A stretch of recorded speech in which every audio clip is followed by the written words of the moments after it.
Hello, I'm Billy Franks. Here's my identification here in the Netherlands. Hopefully you can see that well enough to see the image and name. And thank you. I'll be presenting today on UK strategy to mitigate harms due to removal of the EU tariff on Chinese bicycles. Today's agenda, we will go through the current situation. We'll talk about removal of the EU tariff and the impact it'll have. Then we'll look at three different options. We'll look at the UK introducing its own lowered tariff compared to the EU tariff. Second option will be regulatory standards that we introduce into the UK for bicycles sold on that market. The third option will be incentives, similar to the regulatory strategy, but looking more on the incentive side. And then last, I will present my recommended mitigation strategy to the audience. So the current situation is that we in the UK are carrying on with an EU tariff, which protects UK bicycle manufacturers at the expense of the UK consumers. And we know this from the Quantic case study, as well as what we can learn from Adams and Bivens, as they talk about the impact of tariffs on consumers within those countries that introduce tariffs. The cost to UK customers in this case is not small. We're currently levying a 48.5% tariff on Chinese imported bicycles, and this greatly elevates the price point at which the average bicycle is being sold. We can visualize the current market as such. So I've introduced here the demand curve, and we see along the left side of this figure the average price for each bicycle sold in British pounds. And we've got the price point that's balanced out given the current tariffs in place. And we'll say that this is around 400 British pounds per bicycle. We also see the total amount of supply is arriving at about 50,000 bicycles per year. And a large part of that is from local supply, a little bit less so with the imported supply. Now when we look at the right-hand side figure, this is what would happen in the case of removing the tariffs.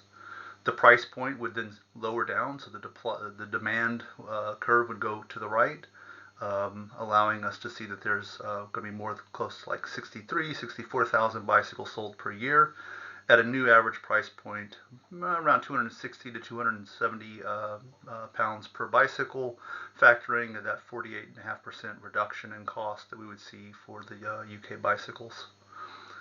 Now then, the other aspect of this is that I've also hypothesized that if we had this sort of a lowering in price, that is going to squeeze also the UK manufacturers compared to the imported manufacturers. So I think that the mix between local supply and imported supply would gravitate a bit more towards the imported supply. Now, what we're seeing on the right-hand side is that there would be more purchases. There'd be an increased consumer surplus if we were to have no tariffs. And what this is doing with the current situation of having the tariffs is it's moving revenue from consumers to those of the manufacturers. So increased local manufacturer revenue at the cost of higher price points and fewer purchases by the consumers in the UK.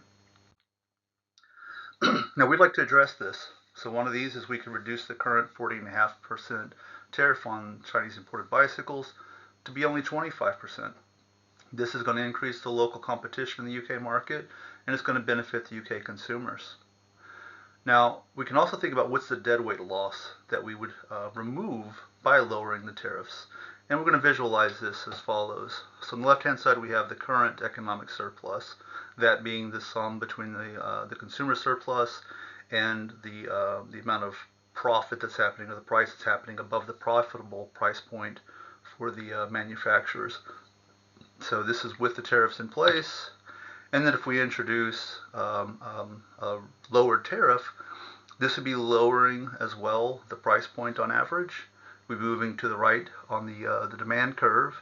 And we would see that we would have increased sales, a greater amount of consumer surplus, at some loss of the surplus for the manufacturers. Overall, though, the entire economic surplus is increased, and we could see the dead weight that kind of area on the right, that's removed when we're in the situation with the tariffs on the left-hand side. So we will increase the overall economic surplus by lowering the tariff to 25% in the UK.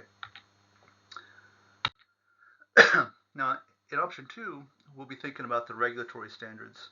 So we still remove the tariff, but now we introduce safety and worker standards with environmental requirements on the bicycles sold in the UK. It's going to have some benefits. It's going to increase the manufacturing cost, and that's mostly going to impact the exporters to the UK, since we believe most of the local manufacturers already meet many of these requirements. This is going to level the playing field. Now, again, we have the similar figure on the left, and we can visualize what's happening for the deadweight loss. Well, again, we reduce that. We increase the economic surplus overall because the price is going to lower with those increased standards and the loss of the tariffs. So it's going to balance somewhere in between the minimum price point, the minimum profitable price point, and the environment where there was tariffs in place. I do think that the local supply is going to have a larger mix as compared to the previous scenario, since local suppliers, again, are not impacted as much by the regulations that we would be introducing.